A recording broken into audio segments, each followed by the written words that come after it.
Hi, I'm Corey Haley. I'm the assistant principal at Graminia School, and I'm here to talk you through a presentation we did about student anxiety for our school council. Before we get started, we are not doctors, we're not psychologists, we're not psychiatrists, and so the purpose of this is not to give you medical information, but to just talk about some of the things that we use as a school around student anxiety. Also, some of the things that you may want to look at and consider when dealing with anxiety or stress with students or some of your children. The first thing we did in the presentation is that we did a little bit of a mindfulness practice. This is about a 1-minute video by Andy Puttycombe. He does an app that's called Headspace, and some teachers in schools use that, even in our school, use that app or mindfulness just to regulate students. We're going to talk a little bit about that a little bit later. The first thing we need to talk about is positive stress and anxiety. The reality is anxiety isn't all bad, or stress isn't all bad. We have positive outcomes from stress. When we have butterflies, when we feel a bit nervous, when we're kind of worried about something, it can actually motivate us to take action on that. So we study for tests, we practice for our game or for our recital or for our whatever. That's actually the stress and anxiety that makes that. Now, this is low level. We can do some deep breathing. We can talk to someone. We can actually prepare those things. So this is actually a good thing. But we know one of the things that we think about is that when students have anxiety and they do not face the stressor that is causing that anxiety, the anxiety gets bigger. And if you do that multiple times, it can actually become something that is kind of hard to deal with or hard to face. And so one of the things that we think about and that we sometimes counsel parents about is to, in a supported way, have students face the things that are causing them stress or anxiety. I talked a little bit about mindfulness before, but we do use mindfulness practice as well as the Mind Up curriculum, which is a curriculum based around mindfulness and learning about the brain that was developed for school-age children. Again, it's not just about the practice, it's what it does to our bodies. And then it uses learning around the brain in children friendly language. So at the young grades, we talk about different parts of the brain as your wise old owl and your guard dog. And as kids get older, then we're talking about the real parts of the brain, like your prefrontal cortex or your amygdala. We pair that, and we've been very fortunate with the support through school council to pair that with yoga. And this isn't just us thinking about this. This is actually Harvard Health that's saying that mindfulness and yoga are two really high efficacy things to do that have very low cost. And so this is not a religious practice whatsoever. We are doing this simply as calming the body, calming the mind, getting focused to be able to learn and be successful human beings. We also know that a lot of the stress and anxiety, or what we've seen, is caused by technology. And there is a link. We've been reading as a school some research that suggests there's a link between how much time you spend online in front of a screen and the increase of feelings like loneliness, anxiety, and depression. So yeah, that can look like, you're tired or you're unhappy.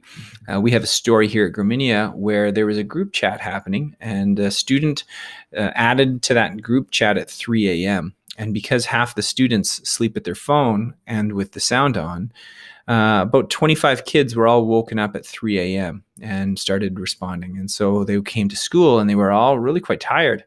And we started asking around. Well, we found out that this long online conversation with pings every 30 seconds was happening from 3 a.m. to 4 a.m. So none of them had slept. But that's not only anything we can do. We can limit technology use. We're not saying no technology use. We know that it's a powerful tool, but we can be mindful around it and limit it. We can interact with friends in person, and this comes from our school direction. We have what we call old school lunch. No technology. You got to look at people in the eye, interact with them, eat your lunch. And we would suggest, ensuring 9 hours of sleep where your phone is not in the room where you're sleeping. Another thing that we think about as a school is emotional dysregulation. This is any response that is over the top of what we would normally expect from an emotive response. So what we would expect a kindergarten student to do. Well, maybe it's over that. Maybe it's, starfish on the ground, pounding on the ground. Maybe it's over crying. Maybe it's throwing things that can go all the way to aggression. And then that looks different than what we would expect from a grade 9 student, of course. But we do think about emotional dysregulation, and we have some things that we put in place from the hop, and we try and catch these things preemptively. So you might see kids going for a walk in the hallway, but they're kind of just regulating themselves. So they don't have to get too dysregulated and then have that big outburst. But one of the things that we have been exploring is the neurosequential model, which is forward. It's a way of thinking about the brain and regulation from Dr. Bruce Perry.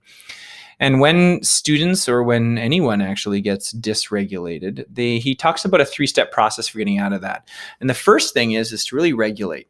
Make sure that everyone's calm, and to be aware that it is not only the person who is dysregulated that will need some calm down time. It's often the adults dealing with that person that will need some calm down time. I think everyone who has dealt with perhaps a dysregulated child knows that sometimes they themselves can then kind of get anxious or kind of testy.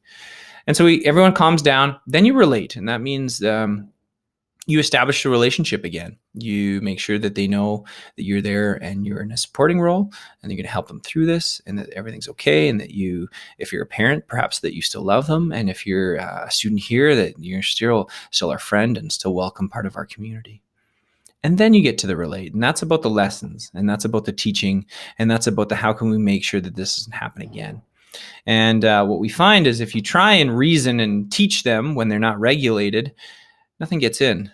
It's really lost. And we get the old Charlie Brown teacher, wah, wah, wah in the background. They're not actually available to learn. And so you kind of come through these steps: regulate, relate, reason. And we actually think that a lot of parents, we don't think, a lot of parents have told us that this step process has been helpful for them at school, at home too. We do know that there are some stressors and anxiety that is clinically significant to the point that we actually need to refer out. And so this is one of the things that we have access to. So if your stress or anxiety is interfering with your daily living, if you are seeing episodes of panic, or you have this really long-term stress and anxiety, well, we absolutely can refer to Children's Mental Health. We host therapy sessions here at school. We do educational assessments, psychological assessments. A lot of that is to deal with learning, but we also do it with mental health. And all of those other strategies that we've already mentioned really help with this. And so this is kind of more of that clinical base, and it goes above the school. What you'll see, or what I think you have seen, is that the solutions for any of these anxieties or stressors come from different sources. Absolutely, you and your child will work together as a parent, but yeah, sometimes the student and teacher are going to work things out. Sometimes it's all three: the student, teacher, and your guardian or parent. Sometimes we need to involve your family physician, and sometimes we need to involve a mental health therapist, or any range of services that needs to happen, like a psychiatrist or anything else like that. And those are all available. We help facilitate many of these different solutions here at the school, and we have a lot of access. So that is our thinking around anxiety. Again, we are not health professionals, we're education professionals, but we have seen some positive feedback from parents when we've shared some of these strategies that we use here at school. So thanks a lot.